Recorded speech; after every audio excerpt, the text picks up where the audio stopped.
예수님의 이름으로 복음을 전할 수 있는 전도의 능력을 주신 하나님 아버지, 하나님을 모르는 귀신에 들린 사람들에게 담대히 주님의 복음을 전파하게 하시고 세상의 잘못된 습관과 마귀의 악한 사슬에서 벗어날 하늘의 힘을 주심을 감사드립니다. 이 제단이 오늘에 이르도록 눈물과 땀과 피를 아끼지 않았던 많은 성도들의 헌신을 기억하여 주시고 그들과 그 가정을 위로해 주시옵소서. 남들 모르게 흔들렸던 그 눈물을 닦아주시고 왼손이 하는 일을 오른손조차 모르도록 헌신과 수고를 아끼지 않았던 그 봉사가 천국의 새같이 빛나도록 은혜 베풀어 주시옵소서. 그리고 그들의 자녀들이 하나님 앞에 설 사람이 끊어지지 않는 믿음의 복을 허락하여 주시옵소서. 사순절 세 번째 주일에 하늘로부터 임하시는 주님의 말씀을 기대합니다. 주님의 말씀을 받아들이도록 우리의 마음을 준비해 주옵소서. 우리를 잠잠케 하옵시고 주님의 말씀만이 들려지도록 역사하여 주시옵소서. 들려지는 그 말씀에 우리가 아멘하게 하시고 그 말씀 따라 복받는 능력의 삶 살도록 붙들어 주시옵소서. 우리에게 말씀하여 주시는 예수님의 이름으로 기도합니다. 아멘. 3월 두 번째 주인데 주제 설교를 해야 될까 고민 많이 했습니다. 그런데 이제 이렇게 떡하니 크게 붙여놓고 이게 무슨 말인지 이게 무슨 의미인지 우리가 모르면 안 되겠기에 조금 늦었지만 3월 한 달 동안 주제 설교하려고 합니다. 올해 우리 교단 표어는 복음의 사람 예배자로 살게 하소서입니다. 우리 교회도 역시 이 표어를 따라갑니다. 복음의 사람 예배자로 살게 하소서. 이 표어는 우리가 어떤 사람인지 또한 우리는 어떤 삶을 살아야 하는지 그것을 우리에게 가르쳐주고 있습니다.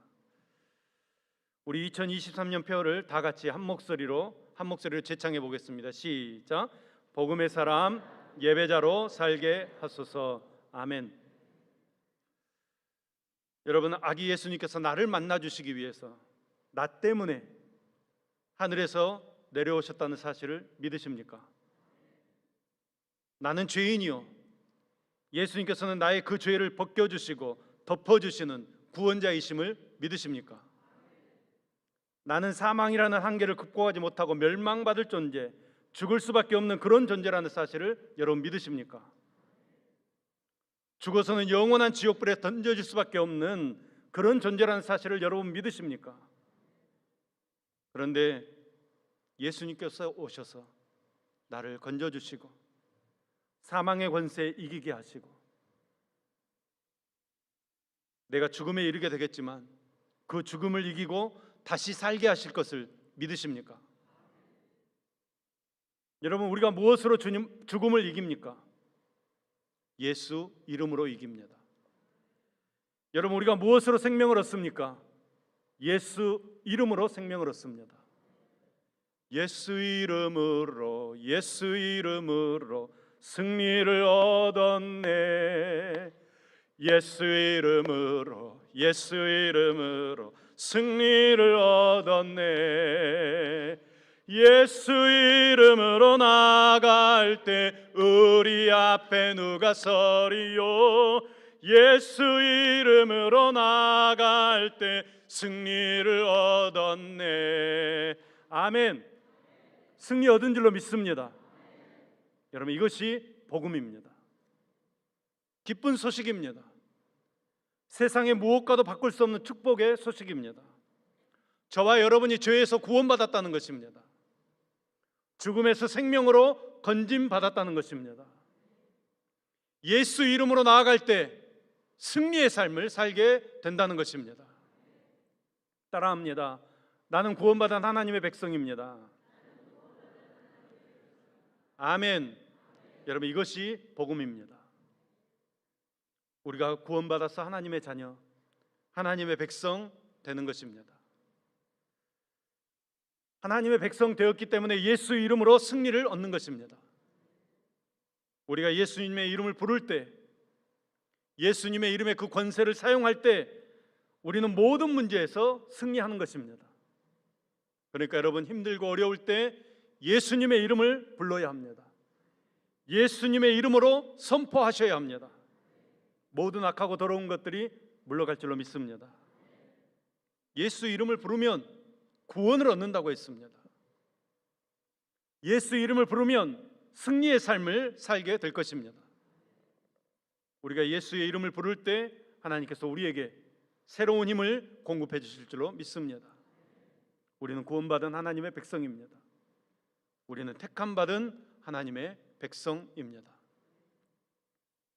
하나님께서는 복음을 통해 우리를 예배자로 부르셨습니다. 지금도 그 복음을 통해 예배자로 부르고 계십니다. 주님 나라 임하는 그날까지 주님께서는 우리를 예배자로 부르실 것입니다. 예배자로 부르시는 그 하나님의 초대에 아멘으로 응답하는 자가 그리스도인입니다. 자기를 부인하고 자기 십자가를 지고 예수님을 따르는 이들이 하나님의 백성이며 곧 복음의 사람입니다.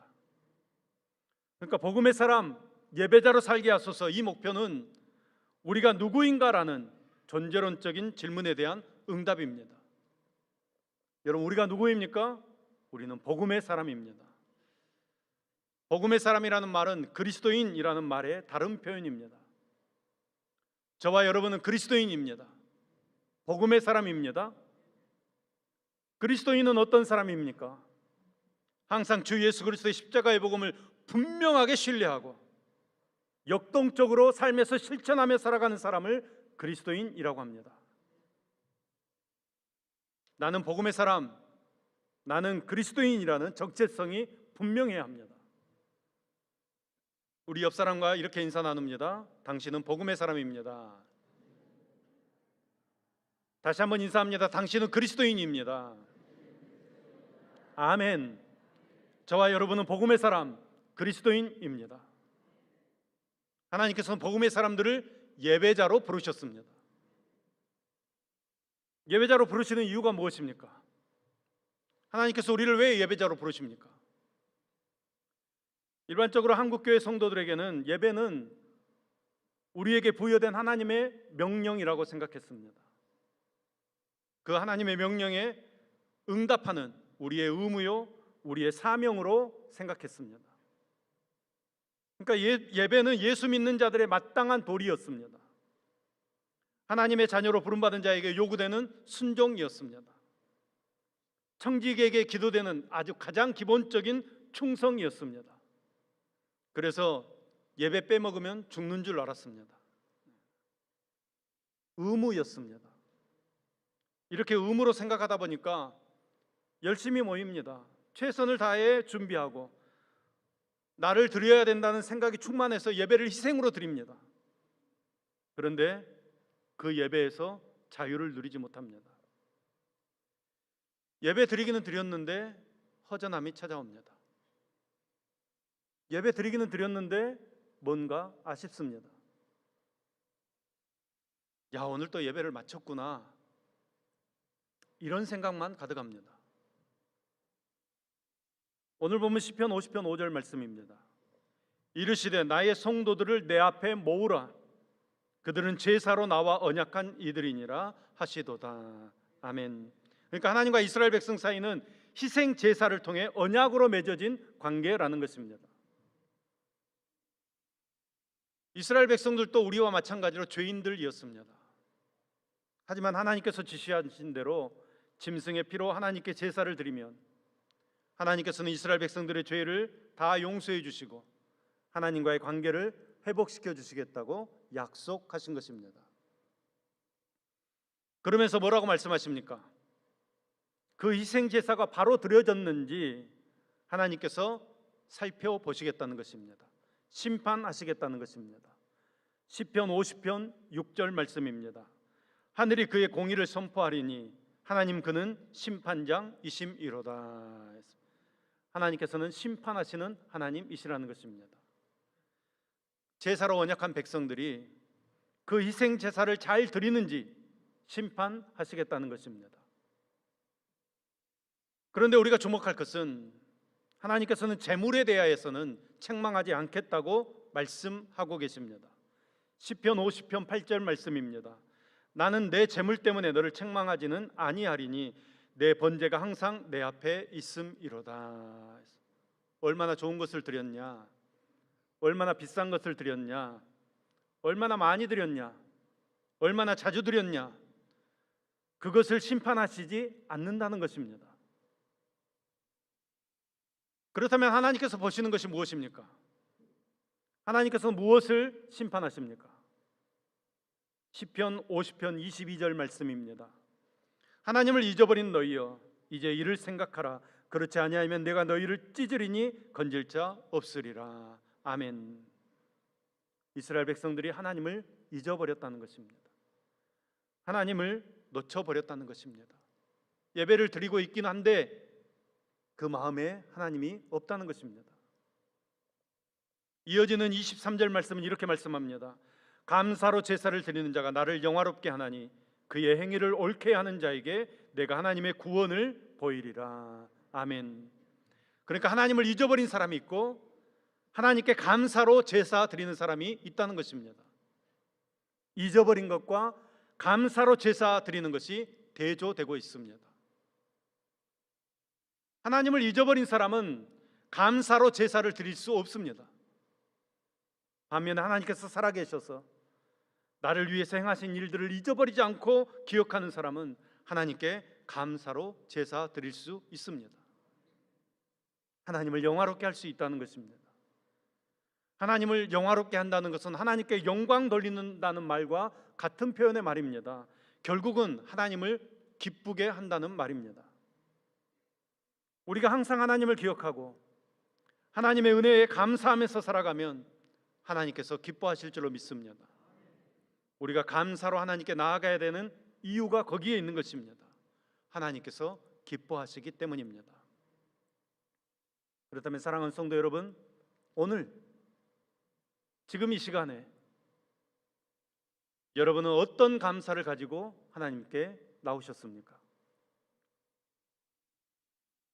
한 주간 불평만 가득하다가 이 시간 예배드린다고 바삐 나오신 건 아닙니까? 감사는 하나님의 은혜를 깨달은 사람만이 할 수 있습니다. 은혜를 잊어버린 사람은 감사할 수 없고 불평과 불만만 할 수밖에 없는 것입니다. 이스라엘 백성들은 한 번도 거르지 않고 제사 드렸습니다. 제사의 열심이었습니다.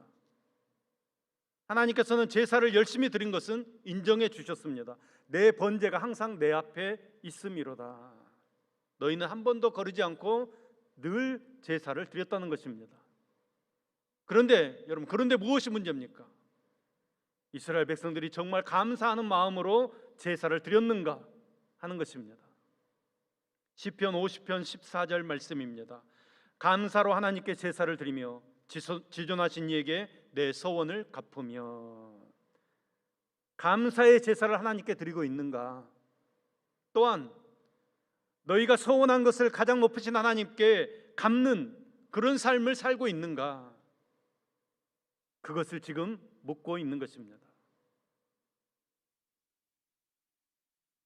그리고 또한 정말 감사하는 마음에서 하나님께 제사 드리는 사람들에게는 엄청난 약속을 베풀어 주십니다.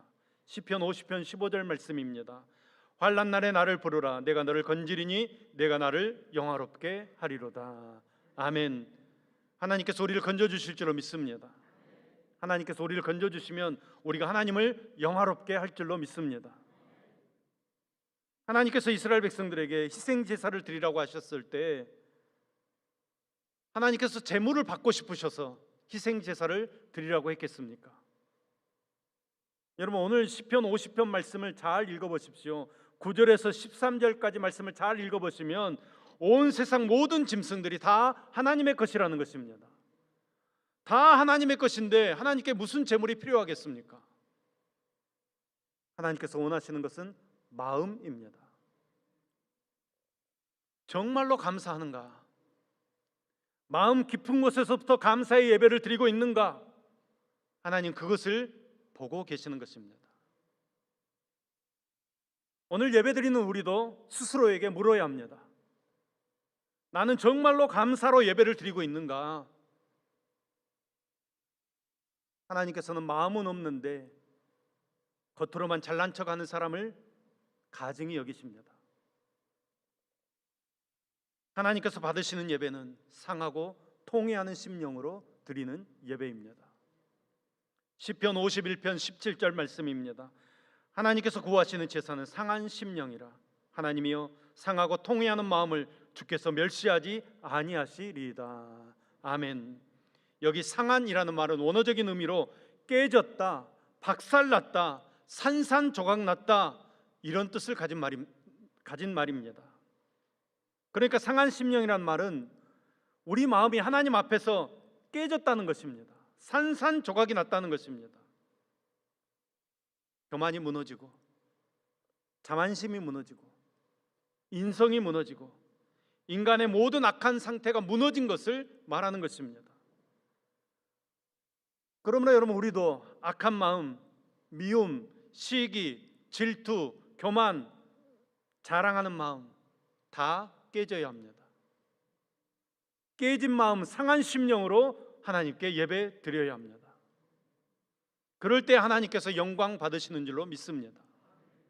그리고 통회하는 이라는 말은 원어적인 의미로 뉘우치다, 자복하다, 이런 뜻을 가진 말입니다. 즉 통회하는 자는 뉘우치는 사람, 자복하는 사람을 가리키는 말입니다. 그래서 예수님께서도 외식하는 서기관들과 바리새인들을 향해서 회칠한 무덤이다, 어리석은 맹인들이다, 외식하는 자들이다 책망하시면서 그들의 예배를 하나님께서 받지 않으신다고 분명하게 말씀하셨습니다.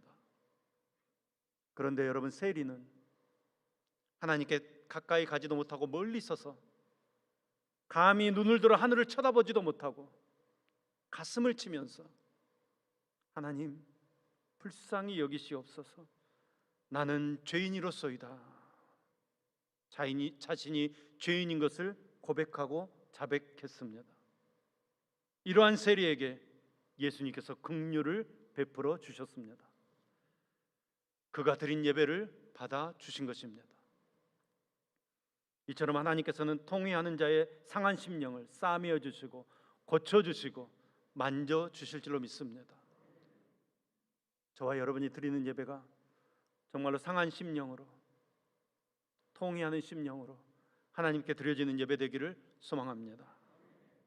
시편 50편 5절 말씀은 하나님과 하나님의 백성 사이의 관계를 제사로 언약된 관계이다, 이 언약의 관계 안에 있는 사람들이 성도다, 이렇게 말씀하고 있습니다. 하나님과 예배를 통해서 언약 관계를 맺은 사람들이 복음의 사람, 그리스도인이라는 것입니다. 성도들의 거룩한 모임을 성회라고 합니다. 우리 광주 성안교회가 성회입니다. 왜 성회라고 불렀습니까? 거룩한 모임, 거룩한 모임으로 함께 모이는 일이 중요했기 때문입니다. 모이는 일이 왜 중요합니까? 모임 중에 하나님께서 임재하시기 때문입니다.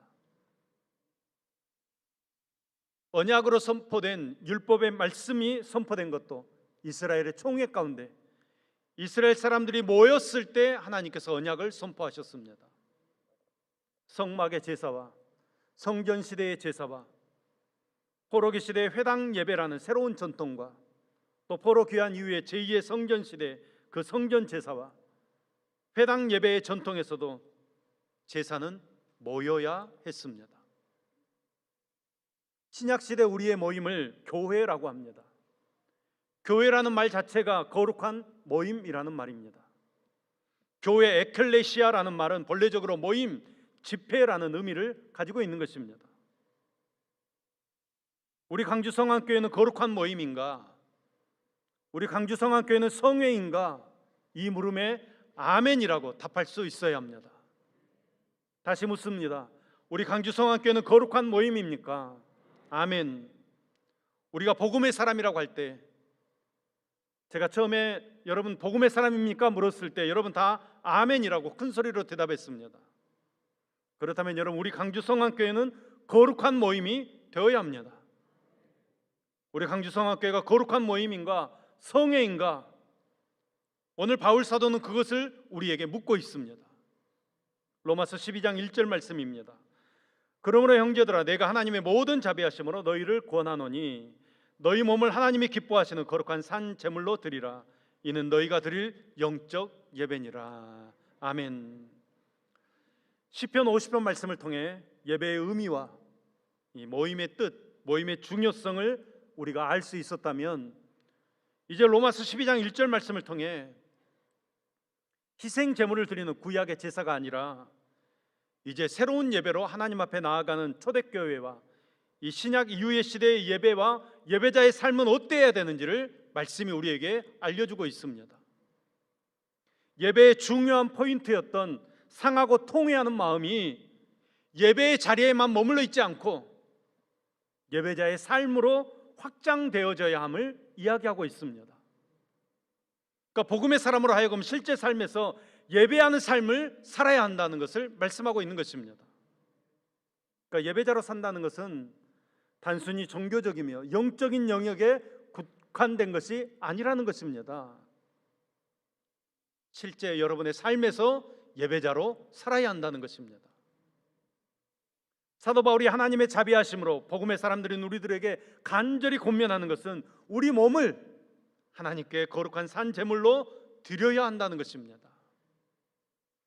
생각과 의도, 계획, 이상, 우리의 믿음, 거기에 머물러 있지 말고 우리의 구체적인 삶을 통해서 하나님께 살아있는 채로 우리를 드려야 한다는 것입니다. 이 말은 여러분, 복음의 사람으로서 믿음의 삶을 살아낼 것을 말하고 있는 것입니다. 그러니까 복음의 사람들이 예배하는 삶을 살아낸다는 것은 예배가 예배당과 예배 시간에만 갇혀 있지 않고 우리의 삶의 구석구석까지 확장되어져서 우리의 삶으로 하나님께 드려지는 것을 의미하는 것입니다. 삶의 공간과 삶의 시간을 통해서 하나님을 찬미하고 하나님께 영광을 돌리는 삶을 살아가는 것입니다. 삶의 순간순간마다 하나님의 동행하심과 섭리하심을 경험하면서 우리의 말과 인격과 행실을 통해 하나님의 나라와 정의와 공의를 실현하는 믿음의 삶을 살아가는 것입니다. 다시 묻습니다. 저와 여러분은 복음의 사람입니까? 우리 광주 성안교회는 거룩한 모임 성회입니까? 예배는 인류 역사부터 시작해서 마지막까지 계속될 것입니다. 저는 하늘나라에서도 예배 드릴 것이라고 생각합니다. 예배는 중단될 수 없습니다. 계속되어져야 합니다. 코로나를 이겨내 한국교회는 예배를 온전히 회복하면서 동시에 예배의 전통을 이제 다음 세대에게 전수해 줄 수 있어야 합니다. 그러니까 새로운 예배 전통을 만들어 가야 합니다. 이를 위해서 한국교회는 하나님 앞에서 깨어 기도하고 더욱 열심히 수고하고 지혜를 모으고 성령의 능력과 은혜를 구하면서 우리 주님의 힘과 도우심을 의지하면서 이 시대의 여러 가지 어려운 위기를 예배를 통해서 극복할 수 있어야 합니다. 우리 광주 성안교회도 예배를 통해 회복되어져야 합니다. 우리의 예배가 먼저 회복되어져야 합니다.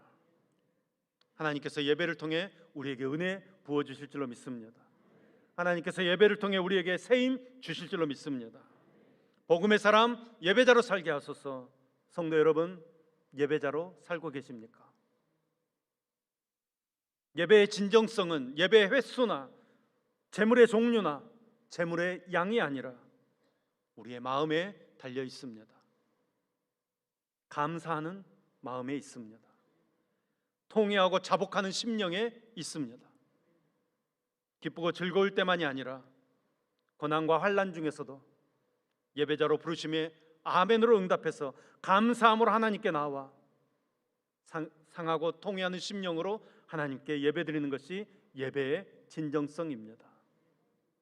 하나님께서는 예배를 받으시기 위해 성도들을 부르십니다.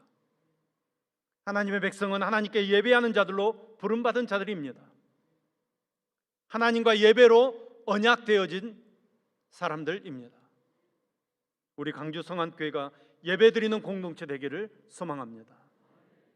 웨스트민스터 서열임답 제 첫 번째 항목입니다. 인간의 제일 되는 목적은 하나님을 영화롭게 하는 것이며 영원토록 그분을 즐거워하는 것입니다. 그러니까 어떤 상황에서든지 복음으로 구원받은 사람은 예배자가 되어져야 합니다. 예배를 통해 하나님을 영화롭게 하고 하나님을 즐거워하는 삶을 살아야 합니다. 이것이 하나님께서 우리를 교회 공동체로 불러주신 이유입니다. 우리 강주 성안교회가 무너진 예배의 성벽을 재건하고 무너진 제단을 수축하여서 다가오는 환난과 재난 속에서도 오직 하나님을 예배하는 예배자로서는 교회 되기를 소망합니다. 예배자로 우뚝 서서 말씀이 살아 움직이는 교회, 진정한 예배가 숨쉬는 교회, 주님이 주인 되시는 교회를 이루어가는 강주 성안교회 되기를 간절히 소망합니다.